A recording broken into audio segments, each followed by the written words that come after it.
Good morning and welcome to the Unitarian Universalist Congregation of York. My name is Liz Bull. My pronouns are she, her, and I'm your worship associate for today's service alongside our minister, Reverend Christin Green. I'm also a member of Weeping Beach, UUCY's Earth-Centered Spirituality Group. Caitlin Coretta and I serve as co-chairs of Weeping Beach. Heather Sowers is our secretary, and Jess Delp is our communications director. They will all be participating in our service a little later. This morning, we have a special guest visiting from St. Paul's Food Pantry to speak about the community partnership we share. Welcome, Teresa Rohrbaugh.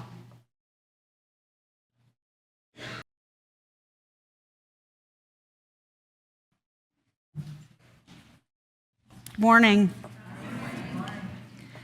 Whoops, let me get the right paper. Okay. I'm here today to talk about St. Paul's Food Pantry and a program we share called the Periods Project Program. The pantry has been in service for 44 years. We're state funded, but because the funds have dropped in the last few years and food prices have increased, we are almost out of money for this year, and we have to wait till July for our next funding. We are served by both York County and Central Pennsylvania food banks. Some of our items we get for free, and then some of our items we have to pay a small fee towards getting those. Our volunteers at the pantry help families shop, and they make choices based on their family needs.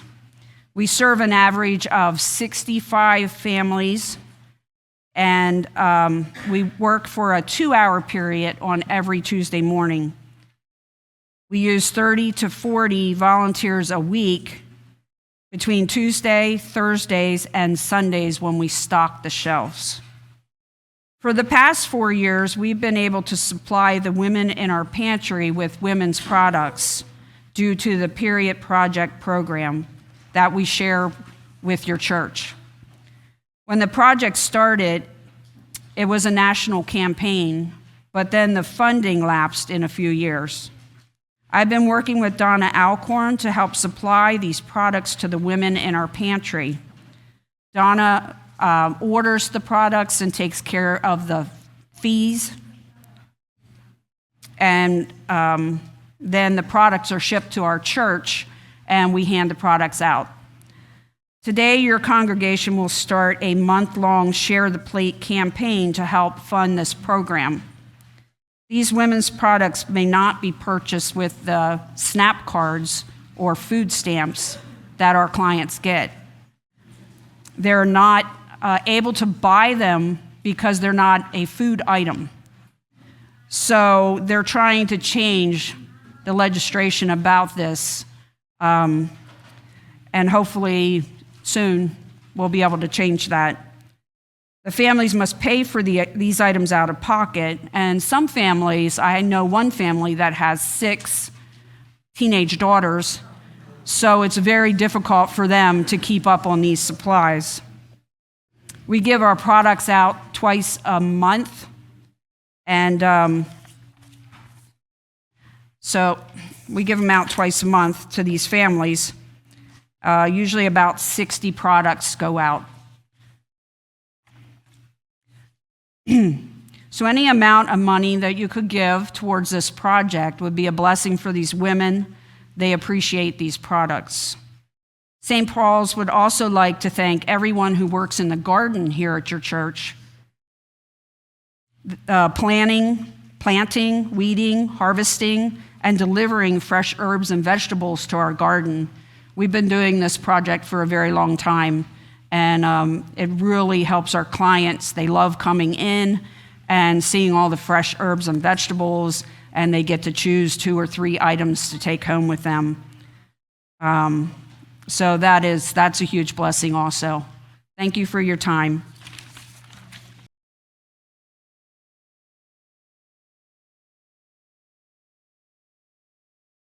Thank you, Teresa. We look forward to the opportunity to learn more about the Period Products Project after the service today.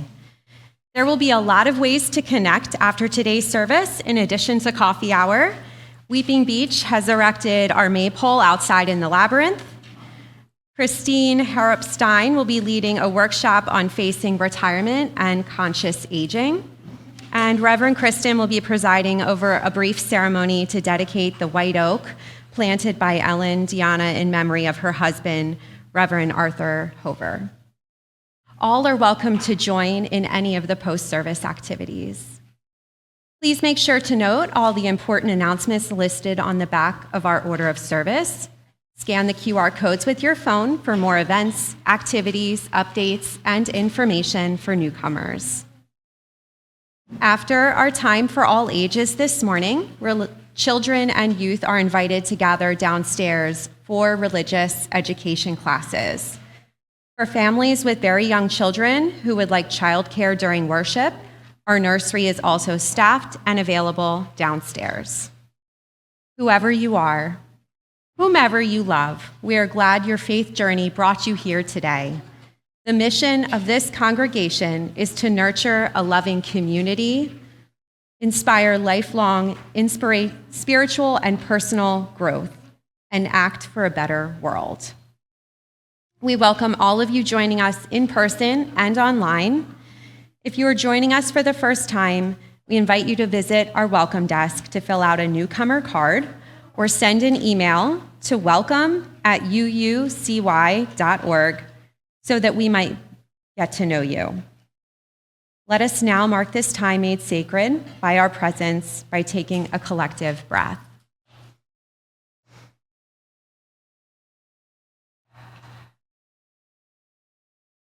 Again, welcome to UUCY.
Jess Stelp comes forward to light our chalice, the symbol of our living tradition, here in the sanctuary, you are also invited to light a candle or chalice of your own if you're joining us remotely.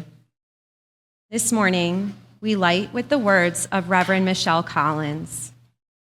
We light this small fire under a vast and intricate universe. Somewhere, a star collapses, a seed splits open, a new element is glimpsed. Here we notice our own small corner of that mystery. Let this flame remind us that asking how things work is also a kind of awe. Our opening hymn comes from songwriter Mary Gregolia, who wrote this piece while in seminary.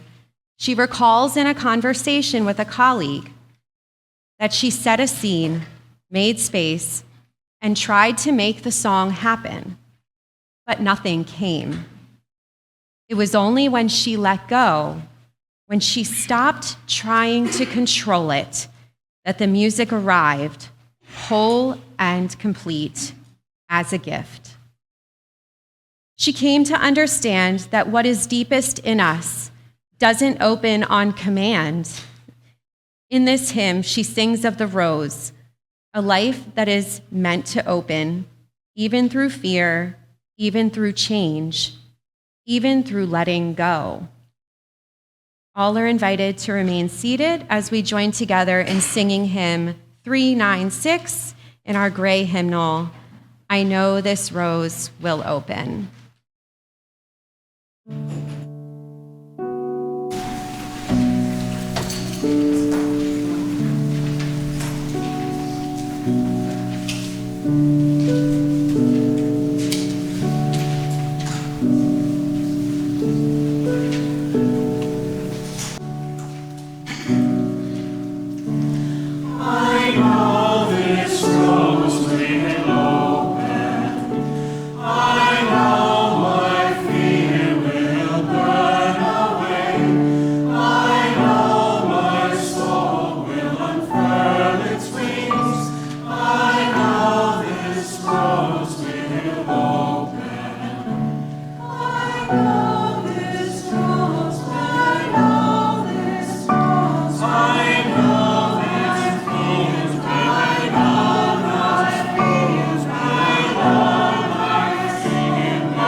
I'd like to invite Gal Whitmer to join me for a moment. Let's make sure this thing is on. Great, I think it is. Retired UU minister Doug Kraft reflects that when he was a kid, he liked to skip stones on a lake. He says, if I threw a flat stone at the correct angle and with enough speed and energy, it would kiss the surface and leap into the air again and again. If we have too much stuff in our lives, he says, our attention skips from one object to another without really enjoying anything. If we have too many activities, our attention jumps from past to future without settling in the present. If we have too many opinions, we end up thinking about how things should be without seeing how things are. Happiness and ease flow from the bottom of the lake. They aren't found hopping over the surface of life. We have to slow down enough to settle into the depths.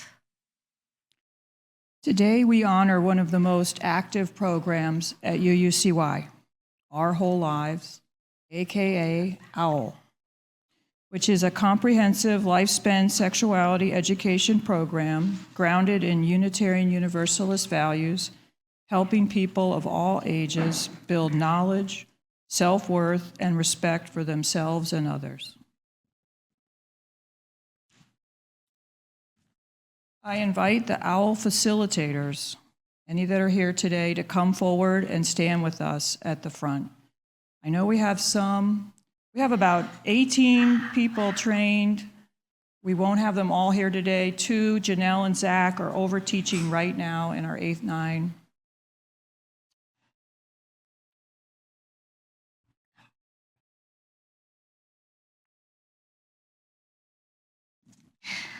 All right.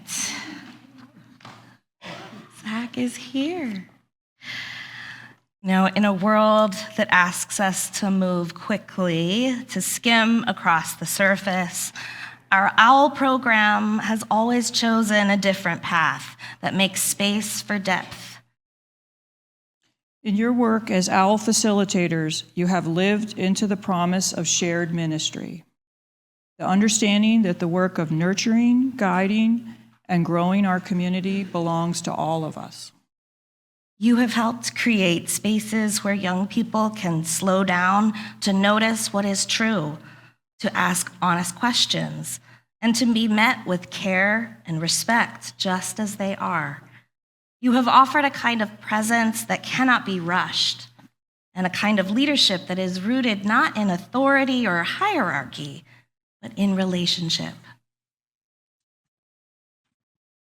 And now, as a community, we find ourselves entering another kind of fallow time, a season of rest and renewal within our shared ministry.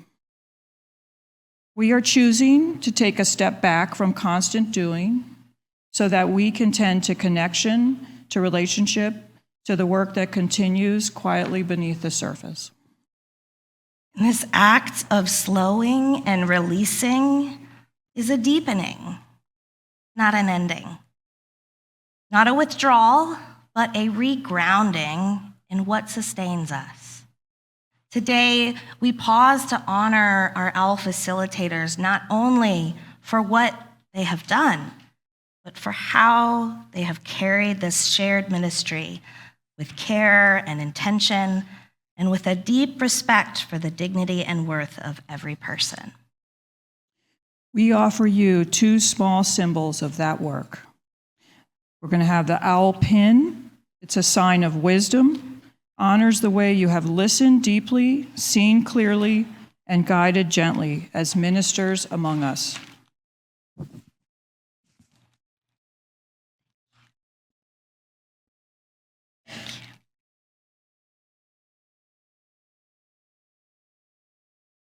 And in here are some smooth river stones. They're formed over time beneath the surface, reminding us that what is most lasting in shared ministry is not hurried, but shaped slowly through presence, trust, and care, just as you have helped shape lives. May this stone call you back to the depths, to rest, to renew, to the quiet places where joy and ease begin. May this OWL remind you that your wisdom is part of this shared ministry and that the care you have given continues to ripple outward through this community. We share this ministry, all of us. And we give thanks for each of you. With deep gratitude, we bless this season of fallow time trusting in the life of this shared ministry, what is being tended even now will grow and flourish again. Thank you, Gal, and all of our OWL facilitators present. And away, let's show our appreciation. And we will be back.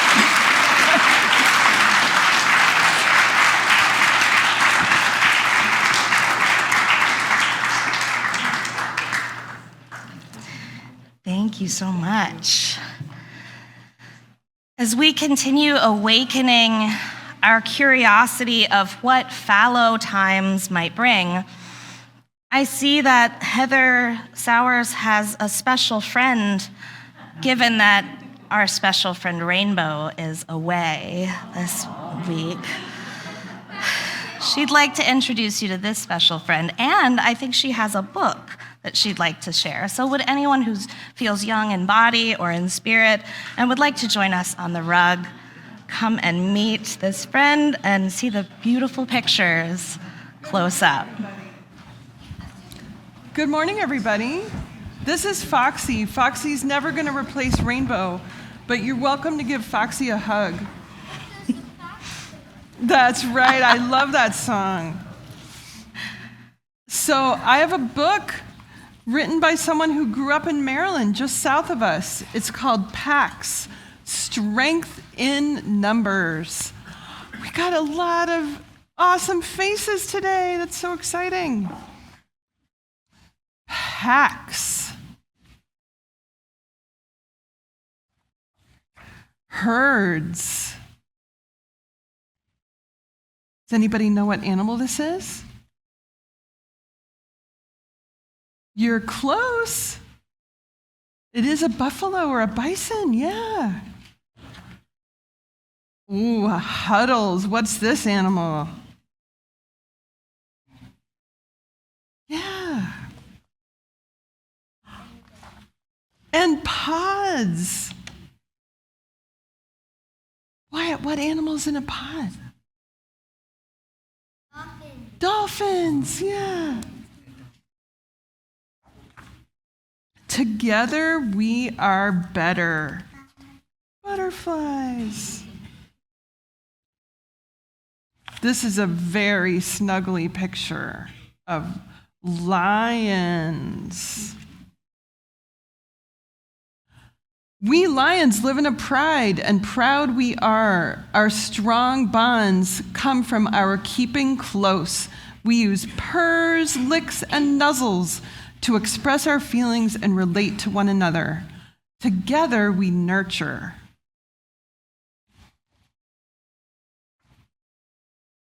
In flight, we bees are called a swarm. While some of us zip and buzz from blossom to blossom, others stay home to care for the young. We pollinate flowers, tend to the hive, and make delicious honey. Together we work.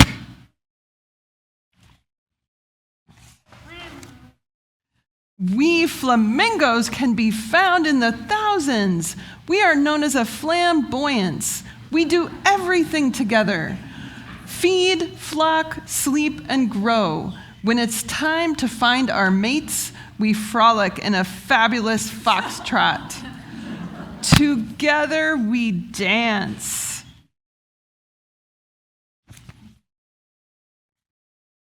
Together, we can confuse predators.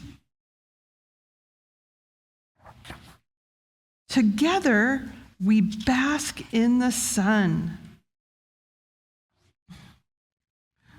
All together, we are better.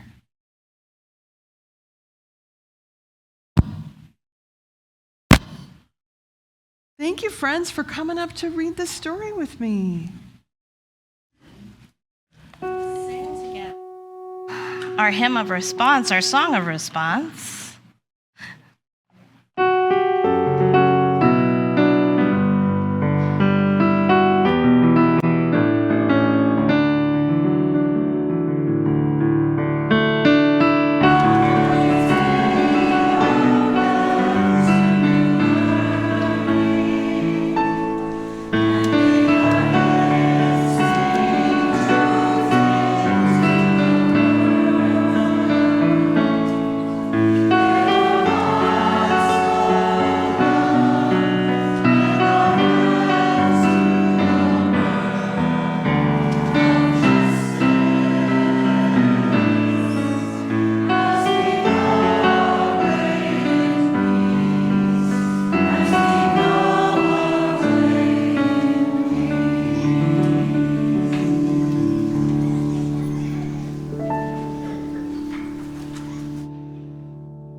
We dedicate time in our service every week to address what we call matters of the heart. This is a time to share the joys and sorrows, the small moments of happiness, and the deepening concerns that reside within our hearts.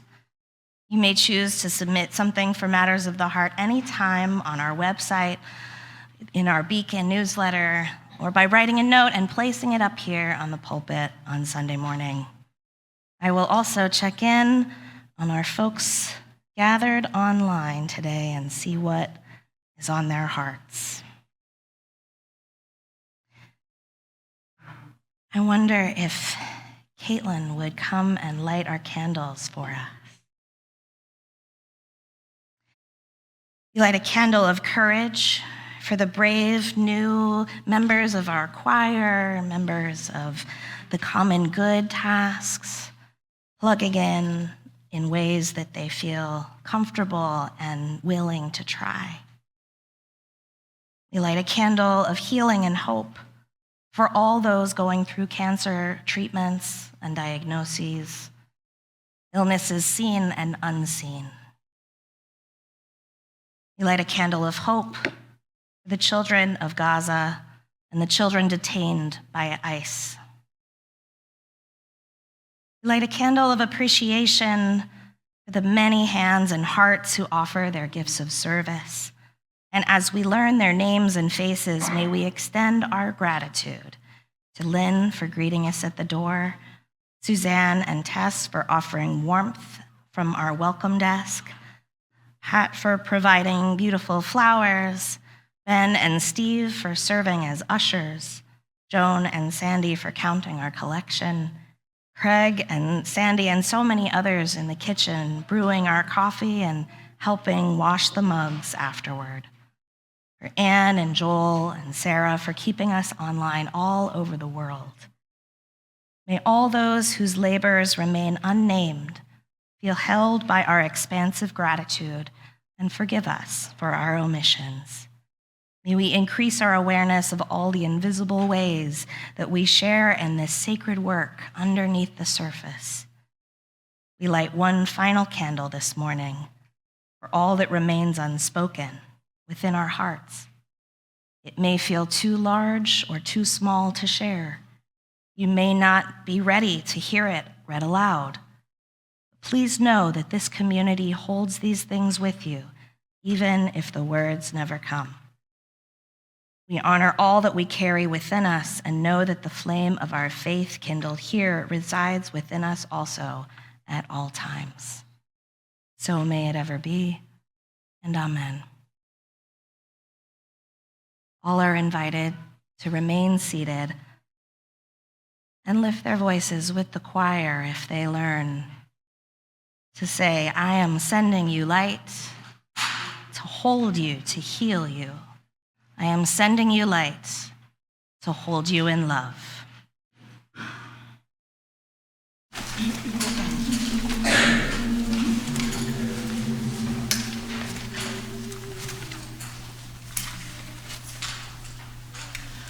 I am sending you light to heal you, to hold you. I am sending you light to hold you in love. I am sending you light to heal you, to hold you. I am sending you light to hold you in love. No matter where you go, no matter where you've been, you'll never walk alone. I feel you deep within. I am sending you light to heal you, to hold you. I am sending you light to hold you in love. No matter what you feel or what you choose to show, I'm always there for you. So I want you to know that I'm sending you light to heal you, to hold you. I am sending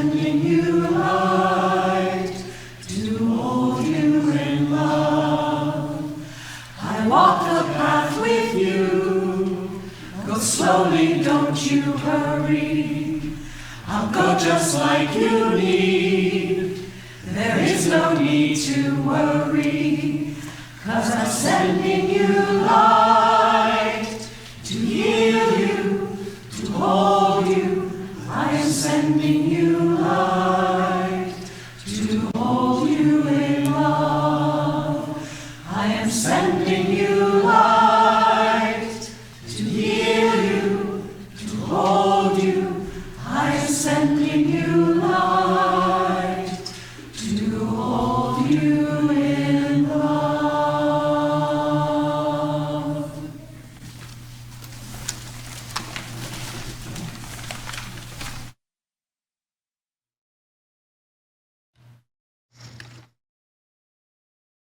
Today, I share an excerpt from a book entitled Wintering: The Power of Rest and Retreat in Difficult Times by Catherine May.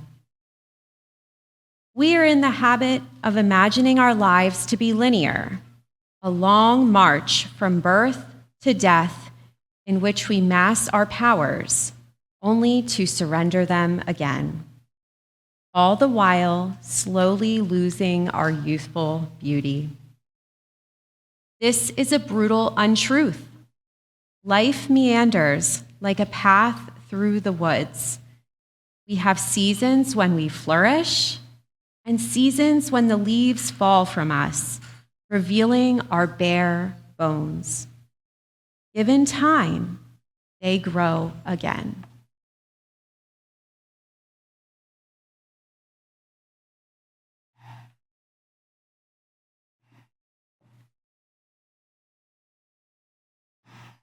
I have been working on staying curious lately when things begin to feel stark or barren.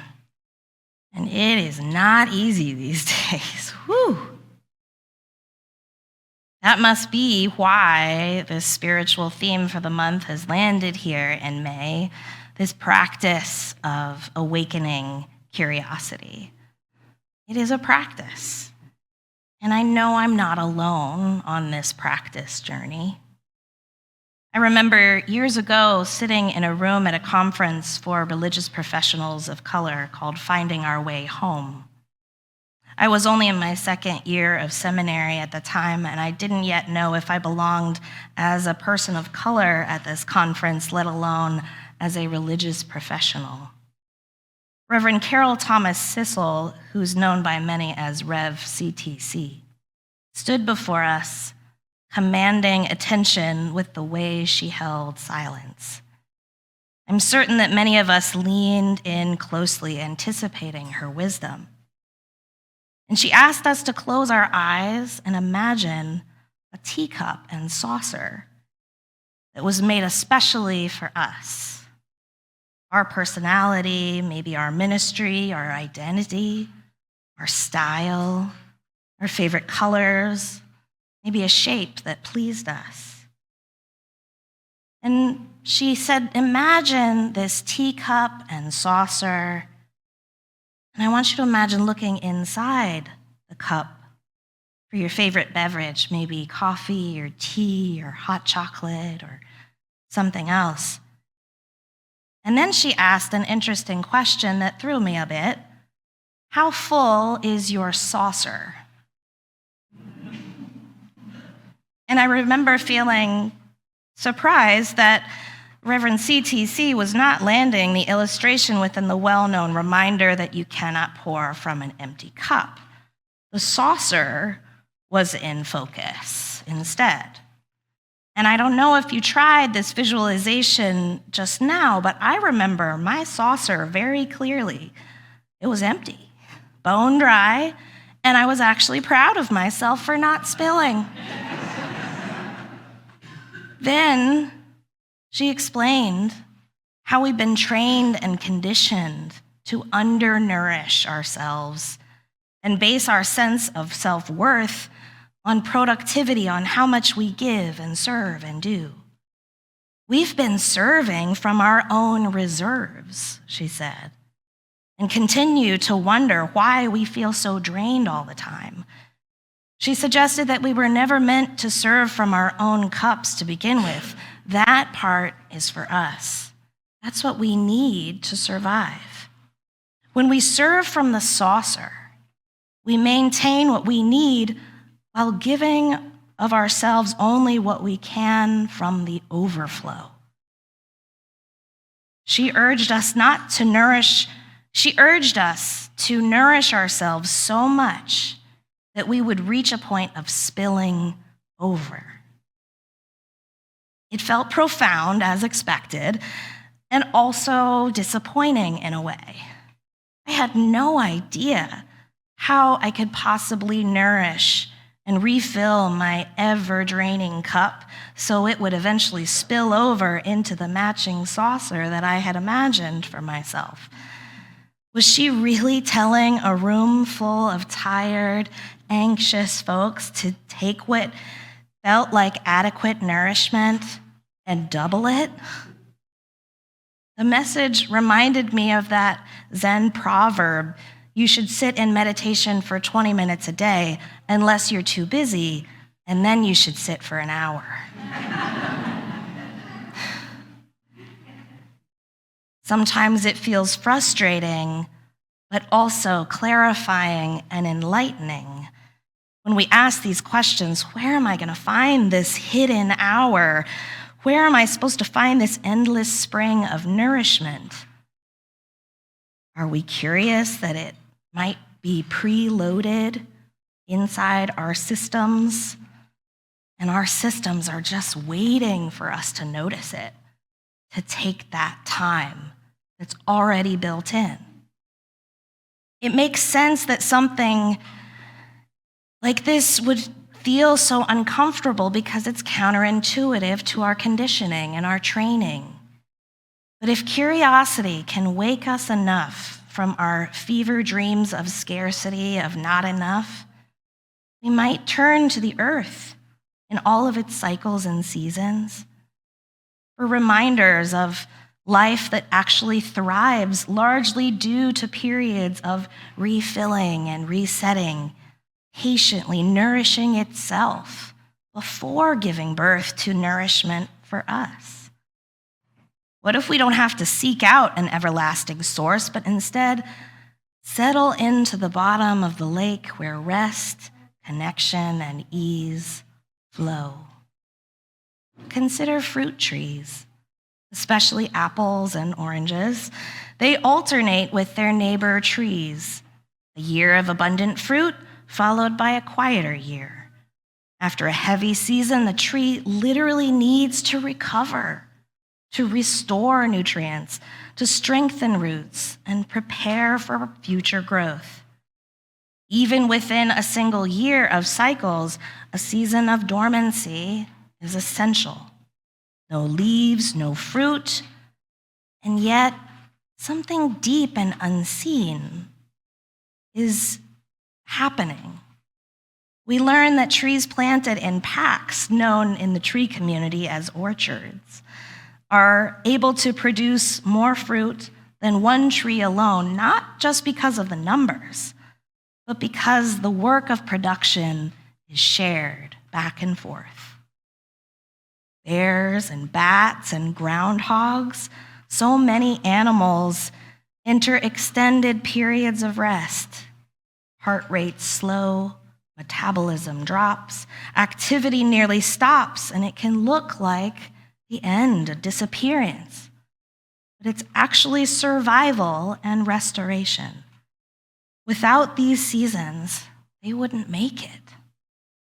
Seeds can lie dormant for months or even years, waiting for the right conditions.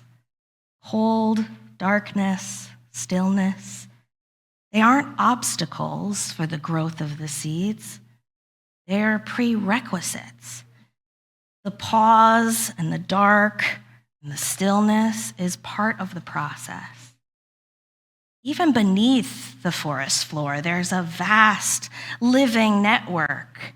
Mycelium, commonly known as mushrooms, are intricately intertwined with the roots of trees, And through this system, hidden from our eyes, the trees share nutrients and communicate. They send signals, and they even support one another. Older trees nourishing younger ones, and stronger trees sustaining those that are under stress. And all of it happens out of our sight, silently, easy to miss if we're skipping like stones on the surface. It may look like no blossoms and no fruit and no visible productivity, just connection, just relationship, just quiet, essential exchange. Fallow life is not stopping, it's relating. And I wonder if the same might be true for us at times like this when weariness is widespread, deadlines are endlessly looming, and demands never cease. As I understand, our Buildings and Grounds Committee is made up of people who are sympathetic and in tune to the natural cycles of our property, of the insects, and sometimes opt to delay cleanups and schedule them for times that allow things to thrive. Caitlin Coretta reflected that UUCY and the UU faith strives to understand that interconnected web. Like Weeping Beach's decision to pause this year on and take a break from the full Beltane festivities of years past. This is not a not doing. This is not idle. Fallow times calls for something quieter, silent even. Ozan Verrill, a former rocket scientist turned best-selling author, writes that being idle isn't the same thing as being lazy. A vacuum isn't something that needs to be automatically filled. As the saying goes, it's the silence in between the notes that make the music. So if you're in between jobs or projects or even relationships, resist that tendency to immediately fill the void with the next thing. Great new things are happening already, quietly inside of you. Give them the time that they need to bloom in all their glory. Jess Delp reflected on our tendency to misinterpret these pauses as failures, when in truth it's our window and our portal to greatness, not because we need greatness as an outcome, but because we deserve wholeness. Catherine May, whose writing we heard Liz read earlier, describes a rich image of a tree that has everything ready. Its fallen leaves are mulching the forest floor, and its roots are drawing up the extra winter moisture, providing an anchor against seasonal storms. Its pine cones and nuts are feeding each other, the squirrels and the mice, and the bark is hosting hibernating insects, providing this source of nourishment for hungry deer. This tree is far from dead. In fact, it's the life and soul of the wood. It's just getting on with it quietly. It will not burst into life in the spring, but it will just put on a new coat and face the world again. May's book, Wintering, is not just a reflection on the seasons. It really begins with some winters happen in the sun. She describes this idea of wintering as a metaphor for those phases in life when we feel frozen out or unable to make a next step. And that can come anytime, in any season, in any weather. American author Susan Sontag's framing gives me perspective when she wrote, "Time exists in order that everything doesn't happen all at once." And what a blessing that everything doesn't have to happen all at once. What a blessing that our circadian rhythms are a common human experience that give us all a good enough excuse to sleep at night. What a blessing that we are here together in this holy moment, gathered like a pack described in that book read by Heather. Part of the invitation of fallow time is not only to rest, but to become curious. Curious about what we can't immediately see, what might be growing quietly or patiently underneath the surface of our lives and our community.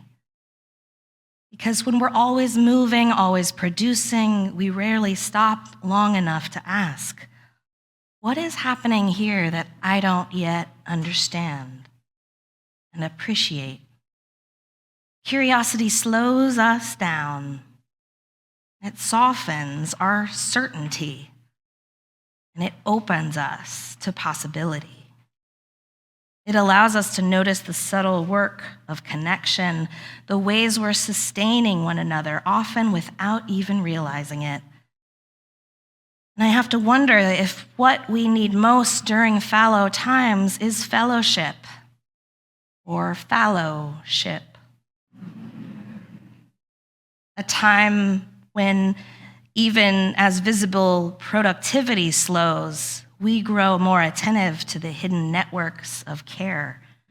A time to gather with our teacups and saucers filled to our various levels to wonder, how much is in my saucer? And where is the nourishment flowing in my life? What small, quiet forms of life are beginning to emerge? And who or what is holding me right now? In the end, it's not just about what we do that sustains a community.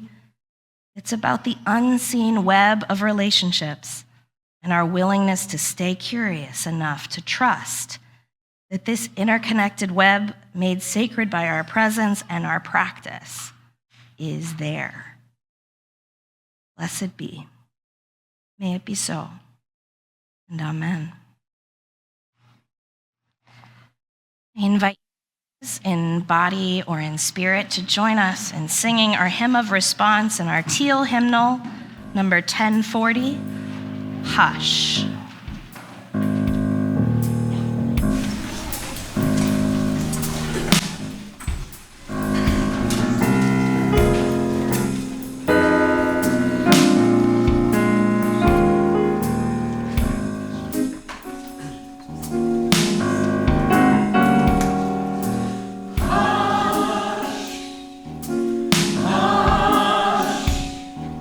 Somebody's calling my name.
We now invite you into a spirit of generosity as we collect our weekly offering. Each month, we commit to sharing our collection with a community organization that upholds our values. This month, our Share the Plate partner is our Period Products Project, collaboration between UUCY's Social Justice Committee and St. Paul's Food Pantry. As Teresa Rohrbaugh shared earlier, we are now beginning our 4th year in this partnership project, which has made sure that our neighbors have access to essential menstrual products, something so basic, yet life-changing for those who struggle to afford them. Period poverty is a hidden health crisis. When people can't access the products they need, they miss work, school, and daily life. No one should have to choose between food and dignity. May is Period Poverty Awareness Month, and your gift today helps restore dignity, ease financial strain, and remind our community that no one is alone. The shape of justice can be as simple as a pad, period. Stay after the service today to chat with Teresa about this program. The ushers will now collect the offering. If this is your first time visiting with us, please feel free to let the basket pass you by. Your presence is a gift.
Chalice and your home chalices if you have lit them, with the words printed in your order of service. We extinguish this flame, but not the light of truth, the warmth of community, or the fire of commitment. These we carry in our hearts until we are together again.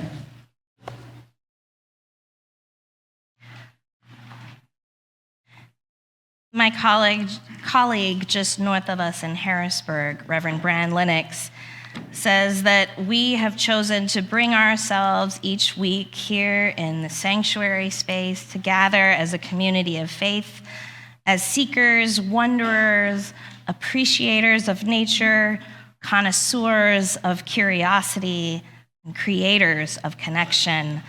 Our paths have converged today so that we might become present to the spirit that is worship.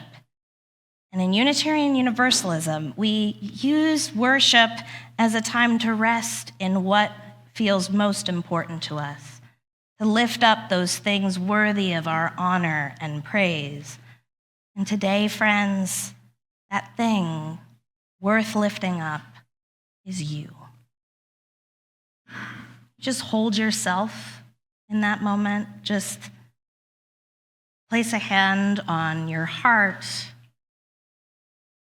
wherever helps you arrive, and know that we are stronger together. Know that we can survive discomfort together. And know that we can enjoy fellowship that we find in this sacred season. Blessed be. May it be so. And amen. You may remain seated as we turn to our choir to grant us the peace of the earth.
Peace of